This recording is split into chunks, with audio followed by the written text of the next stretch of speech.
코스피 5천을 반드시 이뤄내자. 새 정부 들어서 우리 한국 주식시장의 신뢰성을 되찾자라는 의지가 강해 보입니다. 그런데 정말 코스피가 5천 가능할까요? 현명한 투자 전략을 오늘 여러분께 전해드리도록 하겠습니다. 오늘 이 시간에 이채원 라이프자산운용 이사회 의장 모셨습니다. 의장님 어서 오세요. 네, 안녕하세요. 네, 반갑습니다. 예. 굉장히 중요한 시기에 오늘 나와주셔서 진심으로 감사드리고요. 별 말씀을요. 항상 이렇게 든든합니다. 제가 가장 먼저 드리고 싶었던 질문은 바로 이건데 예.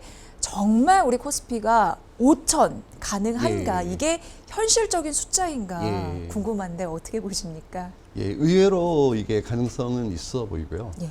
그 5천이라는 게 어디서 나왔을까 이제 고민을 해보면 좀 시뮬레이션을 해보면 코리아 디스카운트가 해소되면 뭐 주가가 2배 올라간다, 5천 이런 걸 수도 있고 주가가 오르기 전에 2,500포인트였잖아요. 네. 이전 2,500포인트였을 때 우리가 밸류에이션을 할 때 일드갭 밸류에이션 모델이라는 게 있는데요. 이게 좀 어려운 얘기긴 한데 네. 이게 뭐냐면 각각 자산마다 이익률이라는 게 있어요. 뭐 부동산 같은 경우도 월세로 이제 월세율이 나오는 거고 예. 채권이나 이자율은 또 금리가 나오는 거잖아요. 그리고 주식도 이익률이 나오는데 주식은 시가총액으로 그 단기 순이익을 시가총액으로 나누면 이익률이 나옵니다. 네네. 그래서 채권의 이자율은 지금 2.5%인 거잖아요. 근데 코스피가 2,500포인트였을 때 우리나라에 있는 주식을 모두 다 사들이는 데 드는 비용이 약 2,000조 정도. 네. 시가총액이라고 하죠. 근데 2,000조를 가지고 우리나라의 기업이 1년에 돈을 얼마나 버느냐. 올해 예상이 한 220조 정도 되거든요. 네. 그러면 220조 나누기 이제 2,000조를 하시면 한 11% 정도가 나와요. 11%요. 예. 이게 우리나라 상장돼 있는 기업이 이익을 창출할 수 있는 힘이 11%였다는 거고 은행에 예금하면 2.5%. 네. 이 차이를 이제 일드 갭이라고 그래요.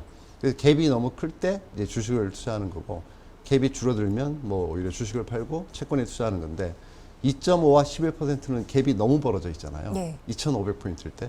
근데 만약 주가가 2배 오르면 이 11%가 5.5%로 반으로 줄죠. 그 상황에서 보면 코스피 5천을 가면은 이제 주식의 일드는 이익 창출력은 5.5%. 예. 금리는 여전히 2.5라 그러면 여전히 채권의 2배의 수준입니다. 그래서 리스크 프리미엄 이론상 주식은 채권보다 위험하기 때문에 이익률이 높아야 돼요.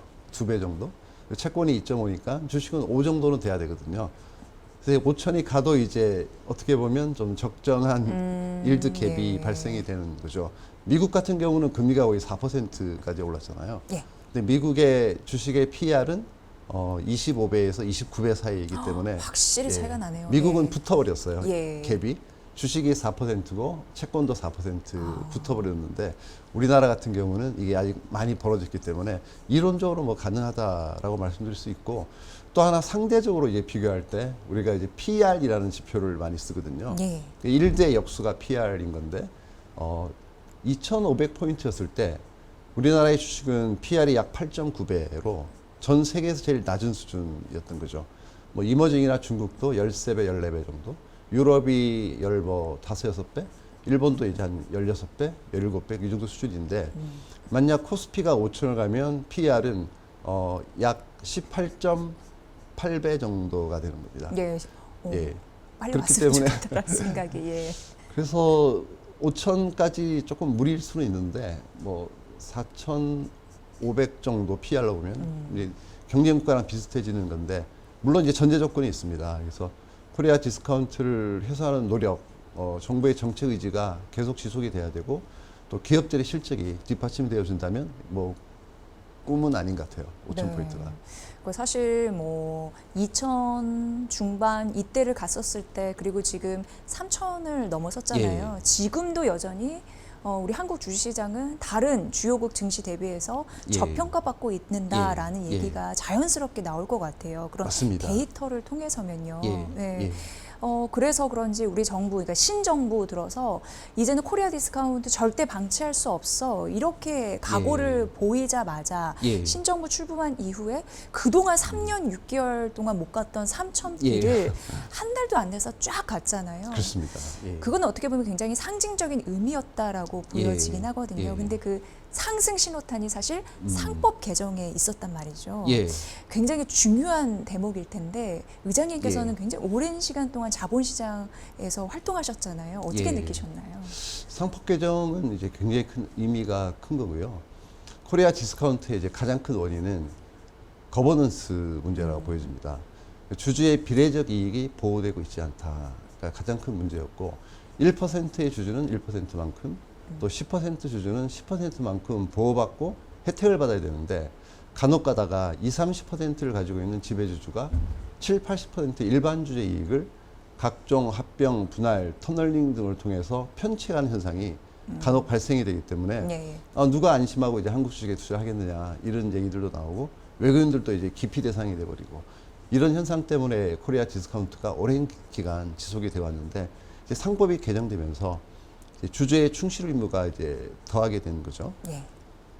그 상법 제 382조 3항입니다. 이사의 충실 의무인데 우리나라 현행 상법은 이사는 회사를 위해서 일한다고 돼 있는데 이번에 이제 개정이 되면서 이사는 회사를 위해서도 일하고 and 모든 주주를 위해서 공평하게 일한다 이렇게 네. 개정이 됐기 때문에 이제는 가장 큰 이제 코리아 디스카운트의 첫 번째 원인이 이제 해소된 거기 때문에 굉장히 고무적인 거라고 보여집니다. 네. 그 외에도 굉장히 중요한 그런 것들이 문턱을 넘으면서 1차 예. 상법 개정이 이루어졌었죠. 예. 그리고 이제 최근 더 센 상법이 예, 민주당 그렇습니다. 단독이긴 하지만 예. 어쨌든 이제 통과가 됐습니다. 그게 예. 이제 집중 투표제와 감사위원 분리선출 분리선출. 확대에 예. 대한 안건이었었잖아요. 예.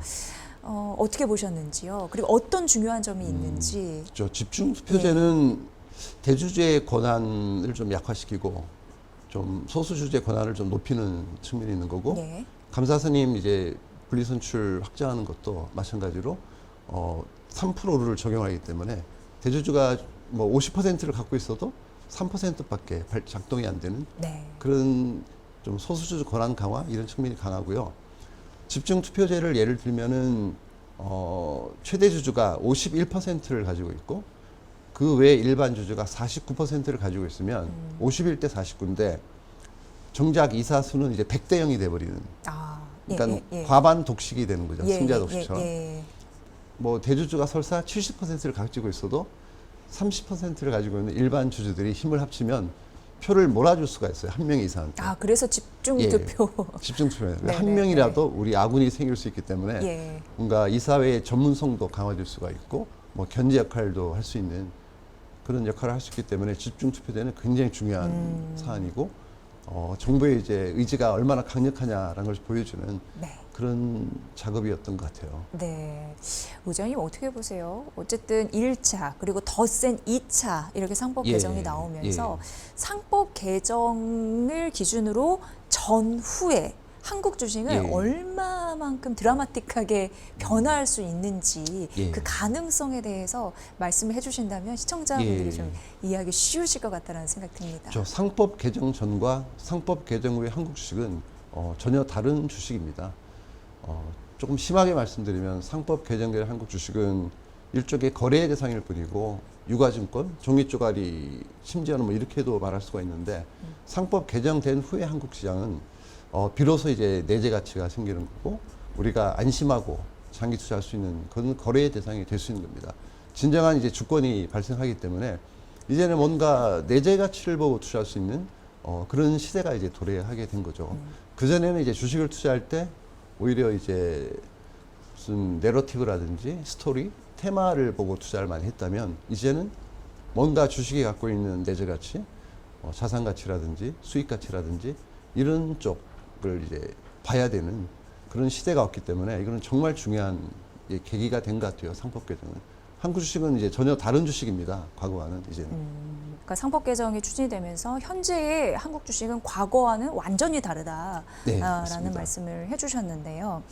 그런데 이게 이제 코스피 5천 가는 길목에서 굉장히 중요하게 작용이 됐던 하나의 그 상승 트리거였고, 근데 이제 최근 정말 많은 논란이 되고 있는 부분을 좀 얘기를 해야 될 것 같습니다. 바로 세법 개정이에요. 당초 그 투자자분들이 생각하는 것보다는 좀 후퇴한 듯한 느낌이 들어서 지금 많이들 약간 실망하고 계신다라는 생각이 드는데 크게 두 가지인 것 같습니다. 일단은 대주주의 범위 확대에 대한 거, 그리고 그 배당소득 분리 과세에 대한 거 예. 논란이 굉장히 예. 첨예한데 예. 이게 더불어민주당 그 여당 안에서도 일부 이견이 있어서 예, 좀 맞습니다. 투자자분들 입장에서 코스피 5천 가기 위해서 막 열망했던 분들 입장에서 예. 약간 답답해하는 것 같은데 예. 그 문제를 좀 봐주세요. 예, 뭐 여러 가지 뭐 얘기들이 나왔지만 뭐 몇 가지 뭐 거래세 문제도 있고 뭐 다른 법인세 문제도 있고 했지만은 이제 결정적인 건 이제 말씀하신 두 가지 배당소득 분리과세랑 이제 대주주 양도세를 요건을 더 강화시킨다라는 문제인데 저희가 보기에는 특히 이 배당소득 분리과세는 굉장히 큰 문제인 것 같아요. 예. 사실 코리아 디스카운트 원인은 두 가지인 건데요. 첫째는 아까 말씀드린 주주의 비례적 이익이 보호되고 있지 않다는 건데 그것은 상법 개정으로 이제 어느 정도 해결이 되지만은 두 번째 디스카운트 요인은 주주 간의 이해관계의 불일치거든요. 소위 지배주주와 일반 주주 간의 이해관계가 일치하지가 않는 거예요.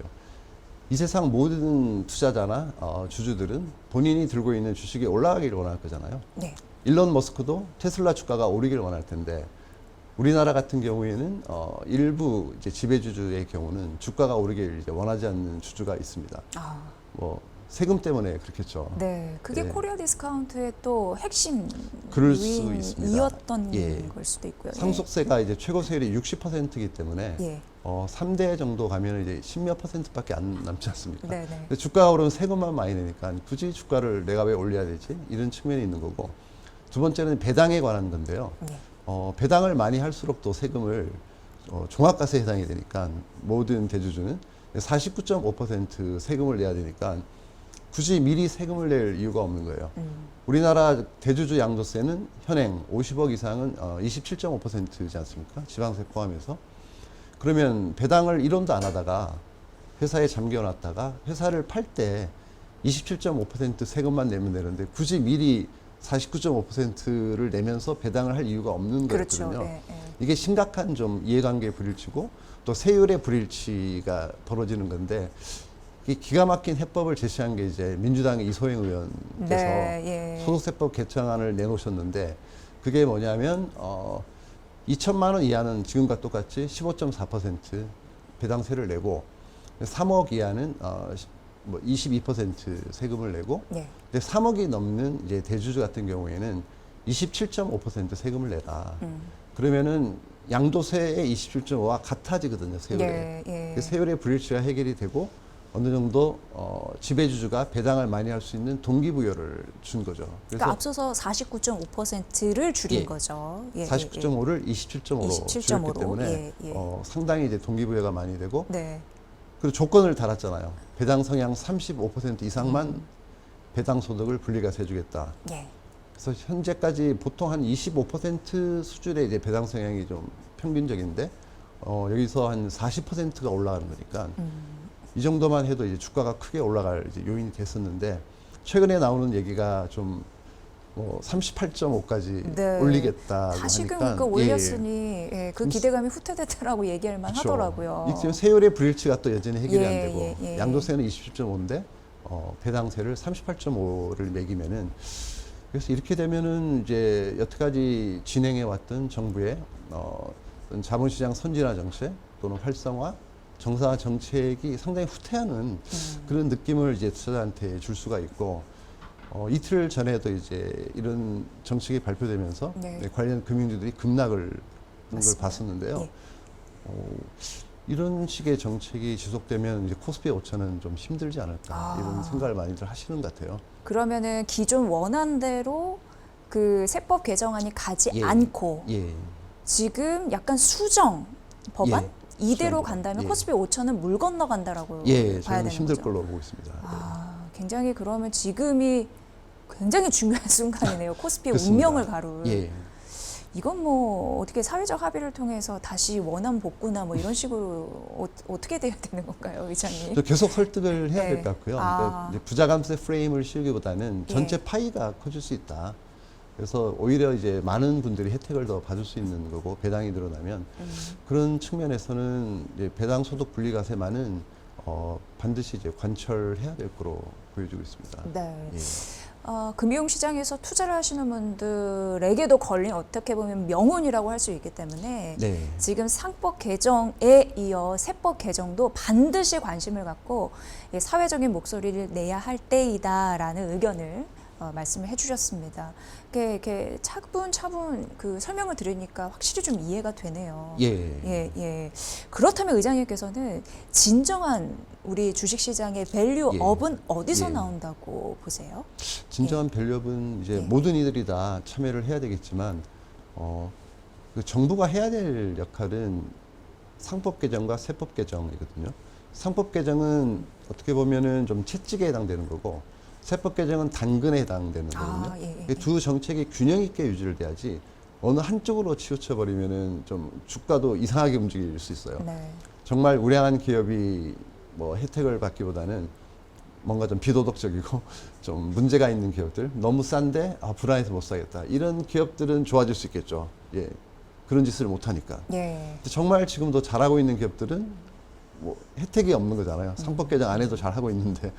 그래서 그런 문제를 균형을 맞추려면 상법 개정과 세법 개정이 이제 균형을 맞추고 나가야지. 아까 말씀드린 두 가지 코리아 디스카운트 요인, 주주 간의 이해관계 불일치라든지 거버넌스의 이제 후진성, 이런 두 가지 문제가 다 해결되면 이제 진정한 밸류업 또는 코스피 5,000포인트 달성이 가능할 걸로 보여집니다. 네.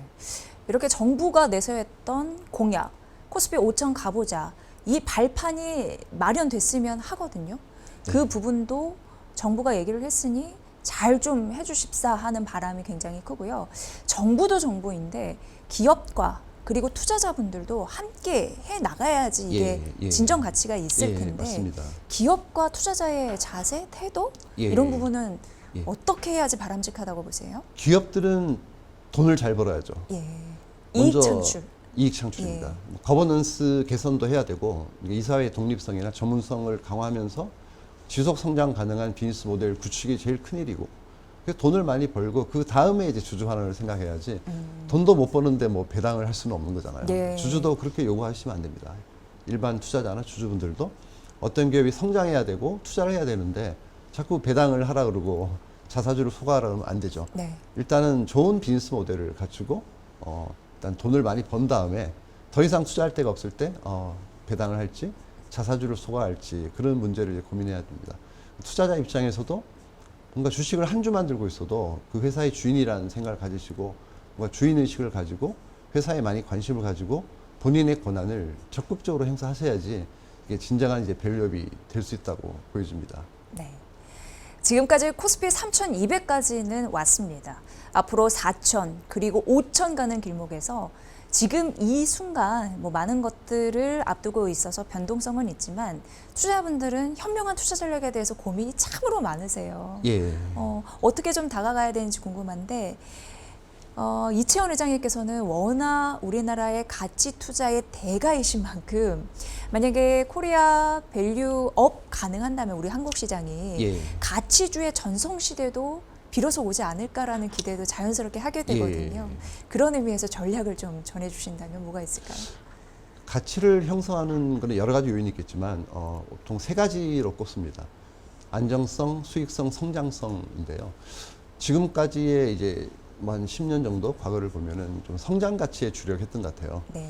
그 성장성이 높은 주식이 테마가 형성되면서 뭔가 내러티브 스토리에 관련된 뭐 테마주들이 많이 뭐 배터리주라든지 전력기기, 뭐 방산, 원자력 이런 식으로 형성이 되어 왔지 않습니까? 근데 앞으로는 그것보다는 뭔가 자산 가치라든지 수익 가치, 좀 현실적인 부분, 우리가 뭐 쉽게 계산할 수 있는 그런 팩트에 근거한 그런 가치로 시장이 움직일 가능성이 큽니다. 왜냐하면 상법이 개정됐기 때문에 이제는 기업의 이제 내재 가치가 진정으로 생겼습니다. 그래서 우리는 내재 가치를 보고 투자하기가 쉬워졌어요. 그러니까 앞으로는 숫자를 보고 투자하시면 훨씬 좀 좋지 않을까. 그러니까 PER이 좀 낮은 기업이라든지, PBR이 낮은 기업이라든지, 배당 수익률이 좀 높아질 가능성이 높은 기업들, 이렇게 숫자로 좀 확인 가능한 그런 쪽의 투자로 가면은 훨씬 좀 성과가 좋지 않을까 싶은 생각이 들죠. 네, 예전 같았으면 실적이 아무리 좋아도 못 가는 주식들이 좀 많았는데 맞습니다. 이제는 그런 흐름들이 좀 차츰차츰 개선되었으면 좋겠다 이런 생각 해보게 되고요. 그럼 많은 분들은 어떤 업종과 종목에 예. 수익률을 업할 수 있는 그런 가능성이 있을까 궁금하실 텐데 예. 의장이 좀 분석을 좀 부탁드리겠습니다. 저 업종이나 뭐 종목은 사실은 좀 말씀드리기 좀 어려운 측면이 있고 예. 미공개 정보 방지법도 있어서 지금 최근에 이제 올라간 종목들을 보시면 뭐 방산, 원자력, 조선, 업황이 좋은 것들이 많이 올랐고요. 특히 뭐 금융주라든지 지주사들이 많이 올랐습니다. 상법 개정의 수혜는 사실 지주사가 많이 받은 것 같고 금융주 같은 경우는 배당소득 분리과세의 영향을 많이 받은 것 같거든요. 그래서 지금 꽤 오르긴 했지만 아직도 룸이 좀 남아 있고 그래서 종목별로 보시는 게 중요한 것 같아요. 업종이 군을 이뤄서 올라가는 시대는 좀 끝난 것 같고 같은 업종에서도 이제 특정 종목은 올라가고 특정 종목은 주가가 떨어질 수도 있어요. 그래서 개별 종목으로 접근을 하셔서 각각의 이제 밸류에이션을 보시고 저는 PBR이 뭐 0.8 이하고 예. PR이 5배 수준 이런 기업이고 이 이익이 어느 정도 유지될 수 있다라고 보면 이런 쪽을 종목별로 이제 관심을 가지시는 게 제일 좋을 것 같아요. 네. 큰 힌트를 나름 주신 거네요, 지금. 약간 공식같이 생각해 보시면 좋을 것 같고요. 사실 세법 개정 관련해서 지금 덜컹덜컹 그럴 때 가장 듣기 싫었던 말이 뭐냐면요. 예. 많은 분들이 이래서 국장 안 하지 이런 얘기였어요. 예. 근데 사실 어떻게 보면은 우리 스스로도 예. 한국 주식시장에 관심을 갖고 투자를 해야지 사실 예. 좋아지는 거잖아요. 예, 맞습니다. 사실 코리아 디스카운트 저평가의 가장 큰 원인은 국장 참여 안 해서라고 생각이 들거든요. 예. 그런 의미에서 의장님이 보시기에 국장의 매력, 우리 한국 주식시장의 매력은 뭐라고 보십니까? 한국 시장의 매력은 첫째는 이제 밸류에이션이라고 보여집니다. 예. 여전히 지금도 세계에서 제일 쌉니다. PR이 3,000포인트까지 왔는데도 지금 뭐 12배 정도, 원래는 8.9배 정도 있기 때문에 12배 수준이라서 중국이나 이머징보다 저평가되어 있습니다. 이제는 그렇게까지 저평가될 이유가 많이 없어졌기 때문에 지금도 밸류에이션 측면에서 이제 매력적이라고 보여지고 그리고 우리가 이제 모멘텀이 이제 여타 국가보다 좋은 거는 이제 신정부가 들어섰다. 과거 6개월간의 정부 공백기를 거치지 않았습니까? 그런 어떤 정치적 리더십을 회복했다는 것 자체만으로도 충분히 이제 릴레이팅 될 수 있는 여건을 갖췄고 전반적으로 전 세계 경기가 썩 그렇게 막 좋아 보이지는 않은 거잖아요. 미국도 마찬가지로. 하지만 그런 펀더멘탈보다는 오히려 이제 릴레이팅 스토리이기 때문에 실적이 크게 안 좋아져도 어느 정도 수준까지는 이게 시장이 지금 정부가 그 정책을 펼치고 있는 게 증시 부양책 이런 게 아니거든요. 네네네. 증시 정상화 정책입니다. 맞습니다. 예. 자본시장을 정상화시키는 거기 때문에 정상화만 돼도 어느 정도 주가가 올라갈 수 있는 그런 좋은 이점을 이제 가지고 있기 때문에 한국이 굉장히 유리하고 또 마지막으로 수급도 좋습니다. 예. 다들 이제 미장으로 많이 가셨기 때문에 국장에 참여하시고 있는 분이 많지가 않아요. 국내 기관 투자가도 20년 전만 해도 액티브 소위 말하는 순수 주식형 펀드가 100조가 넘었거든요. 네. 지금 15조라고 하더라고요. 그만큼 이제 수급이 비어 있기 때문에 오히려 이 세 가지 이점들이 있어서 한국 주식이 저는 여타 경쟁 국가에 비해서는 제일 매력적이라고 보여집니다. 네. 이제 국내에서도 주식 투자를 하시는 1,000만 국민의 시대가 예, 됐습니다. 예. 주주분들이 됐습니다. 우리 한국 주식 시장의 정상화 굉장히 중요한 지금 순간에 와 있다라는 점 강조드리면서 마지막으로 시청자분들에게 당부 예. 말씀 있으시면 한 말씀 부탁드리겠습니다. 예, 갑자기 피터 린치가 평생 외쳤던 그 말이 생각이 납니다. 장세를 보고 투자하지 말고 오직 기업의 가치를 보고 투자하라. 이 말을 되새기시면 앞으로 좀 좋은 성과가 있지 않을까 싶습니다. 네. 굉장히 중요한 말씀 오늘 해주셨습니다. 한국 주식시장은 반드시 달라져야 되고요. 그리고 정부, 기업, 그리고 여러분들의 힘, 그리고 마음이 절대적으로 필요한 요즘이 아닌가 싶습니다. 그래서 여러분의 계좌가 점프업, 퀀텀 점프할 수 있는 그 날이 빨리 왔으면 좋겠습니다. 오늘 이채원 라이프자산운용 이사회 의장과 함께 코스피 5천 시대 가는 길목에서 우리의 역할 살펴봤으니까 꼭 참고하시고 이채원 의장님의 말씀 기억해 주시면 감사하겠습니다. 의장님 잘 들었습니다. 고맙습니다. 네, 감사합니다.